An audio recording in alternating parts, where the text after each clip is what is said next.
Hello বন্ধুরা, moms recipe চ্যানেলে তোমাদের সকলকে স্বাগত।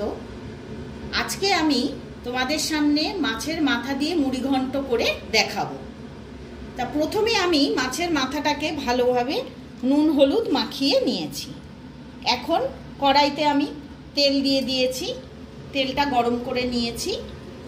মাছের মাথাটা আমি আগে ভেজে নেব।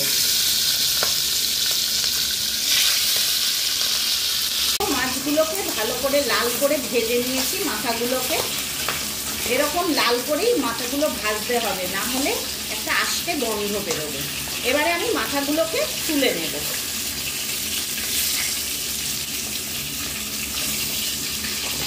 কড়াইয়ের ওই তেলে গোটা গরম মশলা ফোড়ন দিয়ে দিলাম।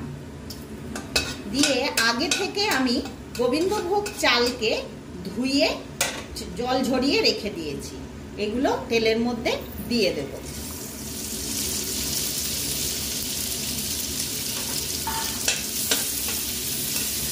ফ্লেমটাকে একদম লোতে রেখে হালকা করে ভেজে নিতে হবে। দেখো চালগুলো আস্তে আস্তে ফুলে যাচ্ছে, মুড়ির মতন হয়ে যাচ্ছে।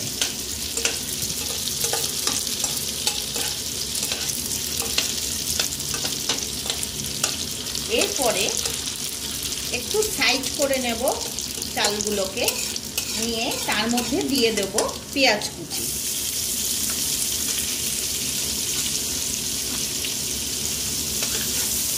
দিয়ে ভালো করে মিশিয়ে নেব। পেঁয়াজটা হালকা করে ভেজে তার মধ্যে আমি আলু কেটে ধুয়ে রেখেছিলাম দিয়ে দিলাম।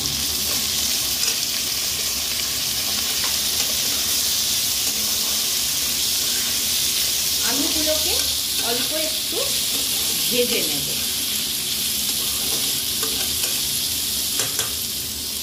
আলুগুলোকে অল্প ভেজে নিলাম। এরপরে আমি একটা বাটিতে নুন হলুদ আর লঙ্কার গুঁড়ো মিশিয়ে জল দিয়ে গুলে রেখেছিলাম, সেগুলো দিয়ে ঢেলে দেব।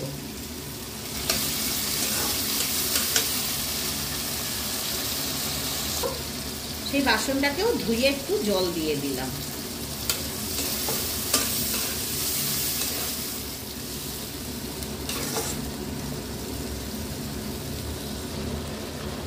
মশলাটা যখন কষে আসতে শুরু করবে, দেখো হালকা করে তেল ছাড়তে শুরু করেছে, তখন আমি মাছের মাথাগুলোকে দিয়ে দেব। দিয়ে মাথাগুলোকে একটু ভেঙে দেব।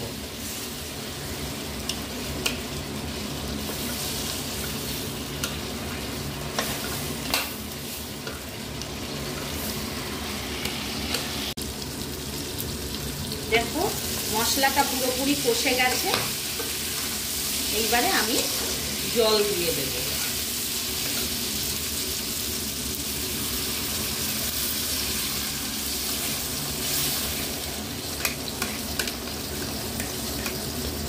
দিয়ে গ্যাসের ফ্লেমটাকে মিডিয়াম টু লোয়ে রেখে দেব।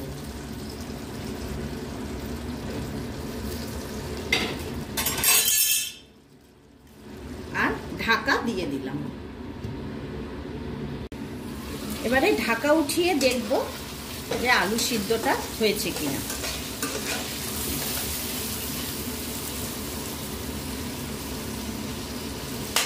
হ্যাঁ, আলুটা সিদ্ধ হয়ে গেছে। এখন এর উপরে আমি গরম মশলা একটু ছড়িয়ে দেব। গরম মশলার গুঁড়ো ওপর দিয়ে ছড়িয়ে দিলাম। হয়ে গেল মাছের মাথা দিয়ে মুড়ি ঘন্ট।